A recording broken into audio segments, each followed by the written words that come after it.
Hello everyone, welcome to news in shorts. आज हम लोग 3 और 4 जनवरी के करंट अफेयर्स क्लब करके डिस्कस करेंगे।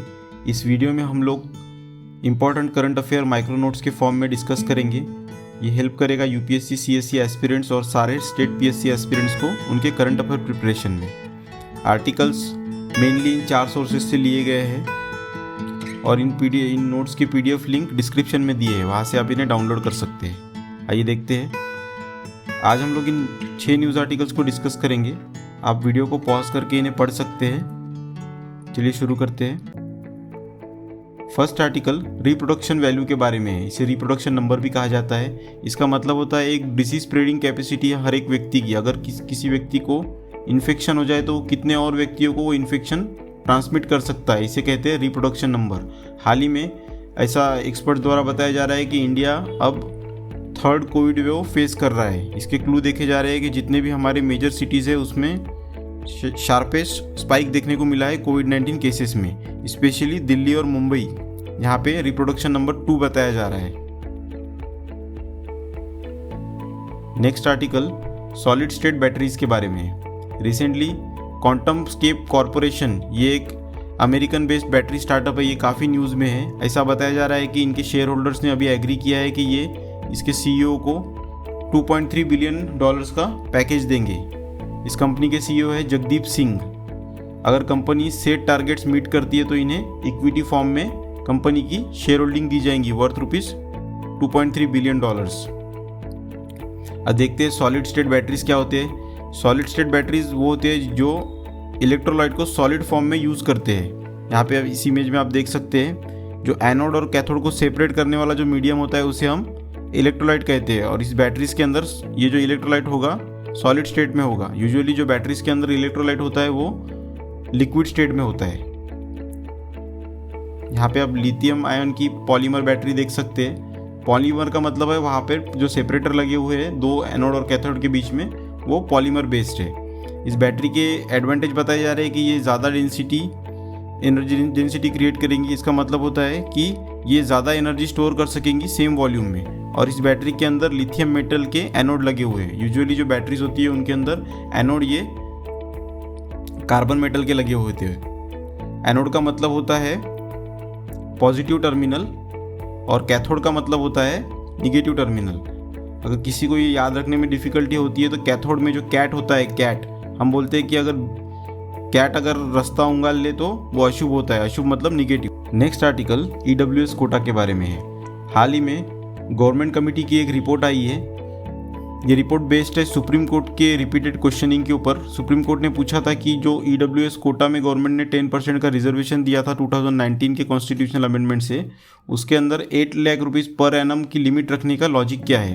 तो रिसेंटली इस रिपोर्ट में कहा गया है कि जो इनकम क्राइटेरिया इसमें रखा गया है ये एक फिजिबल क्राइटेरिया है ईडब्ल्यूएस कोटा के बेनिफिशियरीज को आइडेंटिफाई करने के लिए।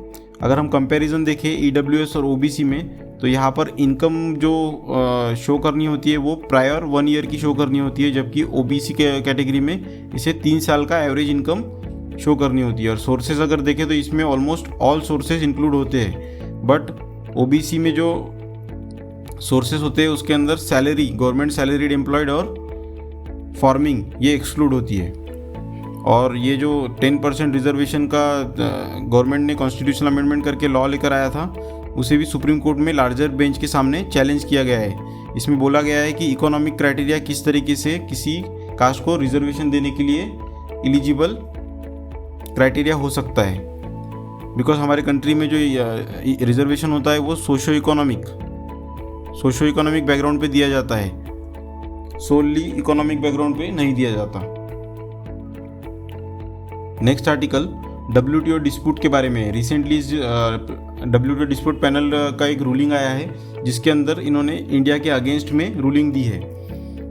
हुआ ये था कि WTO के पास कुछ कंट्रीज़ ने कंप्लेंट फाइल की थी, ब्राज़ील, ऑस्ट्रेलिया और ग्वाटेमाला।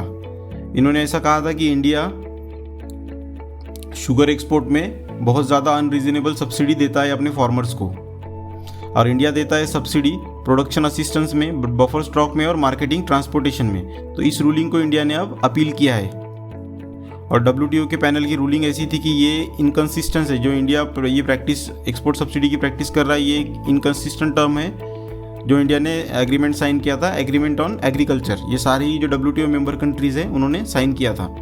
अब ये एग्रीमेंट ऑफ एग्रीकल्चर होता क्या है, ये इसके तहत कंट्री प्रोवाइड कर सकती है डोमेस्टिक सपोर्ट जो कि एक्सीड नहीं करना चाहिए डेवलप कंट्री में 5% से ज़्यादा जो भी प्रोडक्शन वैल्यू हो उस क्रॉप की उससे, और डेवलपिंग कंट्रीज में अप टू 10%। और इंडिया वर्ल्ड का सेकंड लार्जेस्ट शुगर प्रोड्यूसर है after Brazil. Next article counter terrorism committee executive directorate के बारे में है। रिसेंटली इंडिया ने UNSC के एक रिजोल्यूशन को वोट किया है इन फेवर में। इसमें ऐसा बोला जा रहा था कि जो CTED है इसके मैंडेट को रिन्यू किया जाए अंटिल 2025 तक। और इंडिया 2022 में काउंटर टेररिज्म कमिटी, ये एक UNSC की कमेटी है जिसे 2001 में फॉर्म किया गया था पोस्ट 9/11 अटैक के बाद। तो CTED जो है इसे 2004 में फॉर्म किया गया था UNSC रिजोल्यूशन के थ्रू। ये एक एक्सपर्ट बॉडी है जो सपोर्ट करती है काउंटर टेररिज्म कमेटी को, जिसे इंडिया 2022 में चेयर करने वाला है। और ये कंडक्ट करती है कंट्री विजिट्स, ताकि किसी भी कंट्री का जो काउंटर टेररिज्म एफर्ट वो किस तरीके से वहाँ की गवर्नमेंट एफर्ट्स ले रही है उसे चेक करने के लिए ये विजिट करती है ऐसी। और काउंटर टेररिज्म कमेटी को 2001 में इस्टेब्लिश किया गया था जब अमेरिका में 9/11 अटैक हुआ था। ये काम करता है काउंटर टेररिज्म मेजर्स पर world wide. Next article arc the Trump monument के बारे में है। रिसेंटली यहाँ पे यूरोपियन यूनियन का ब्लू फ्लैग लगाया गया था, तो उसको लेकर बहुत ज़्यादा वहाँ के लोगों ने प्रोटेस्ट की वहाँ के प्रेसिडेंट इमैनुअल मैक्रोन के अगेंस्ट में। और ऐसा बोला गया है कि ये फ्रेंच आइडेंटिटी को इरेज करने का एक कदम है। ये फ्लैग इसीलिए लगाया गया था बिकॉज फ्रांस को यूरोपियन काउंसिल की प्रेसिडेंसी मिलने वाली है, उसको देखते हुए यहाँ पे ये फ्लैग लगाया गया था। और आर्क द ट्रम्प मॉन्यूमेंट ये पेरिस फ्रांस में लोकेटेड है और ये ऑनर करता है फ्रेंच रिवॉल्यूशन और नेपोलियन वॉर्स में जो लोग मरे थे उनके याद में। क्विक बाइट्स में आज के आर्टिकल देखते हैं। First article major Dhyanchand sports university के बारे में है। रिसेंटली हमारे प्राइम मिनिस्टर ने इस यूनिवर्सिटी का फाउंडेशन स्टोन रखा है मेरठ उत्तर प्रदेश में। और 29 अगस्त ये मेजर ध्यानचंद जी का बर्थडे होता है और इसे हम लोग नेशनल स्पोर्ट्स डे के रूप में मनाते हैं। इन्हें द विजार्ड इस निक नेम से भी याद किया जाता है और ये इंडिया के ग्रेटेस्ट फील्ड हॉकी प्लेयर रह चुके हैं। इन्हें पद्म भूषण अवार्ड भी प्राप्त है। नेक्स्ट आर्टिकल सेंसस फेज 1, इसके डेटा को अभी रिसेंटली डिले किया गया है सितंबर 2022 तक। रिसेंटली कोविड-19 के केसेस बहुत तेज़ी से बढ़ रहे हैं, इसे देखते हुए NPR के डेटा कलेक्शन को डिले किया गया है। और 2021 में होने वाला सेंसस ये 16th सेंसस है कंट्री का। NPR और सेंसस में कुछ डिफरेंस देख लेते हैं। जो NPR होता है नेशनल पॉपुलेशन रजिस्टर, इसके अंदर बेसिक डेमोग्राफिक जो डेटा होता है वो कलेक्ट किया जाता है इररिस्पेक्टिव ऑफ सिटीजनशिप। इसमें सिटीजन और नॉन सिटीजन दोनों को इन्वॉल्व किया जाता है। जबकि सेंसस जो होता है वो डिटेल्ड क्वेश्चनर होता है जिसके अंदर अलग अलग क्वेश्चंस उसके अंदर पूछे जाते हैं, जैसे कि age, sex, birth place, mother tongue and religion etcetera. Next article Padhe Bharat अभियान के बारे में। रिसेंटली एक 100 डेज रीडिंग कैंपेन लॉन्च की है department of schooling and education and literacy ने। और आज का लास्ट आर्टिकल है draft national air sports policy के बारे में। रिसेंटली गवर्नमेंट ने एयर स्पोर्ट्स को प्रमोट करने के लिए इस पॉलिसी को ड्राफ्ट किया है और इसे पब्लिक डोमेन में सजेशंस के लिए रखा गया है। ये हेल्प करेगा एयर स्पोर्ट्स को सेफ, अफोर्डेबल और एक्सेसिबल बनाने में।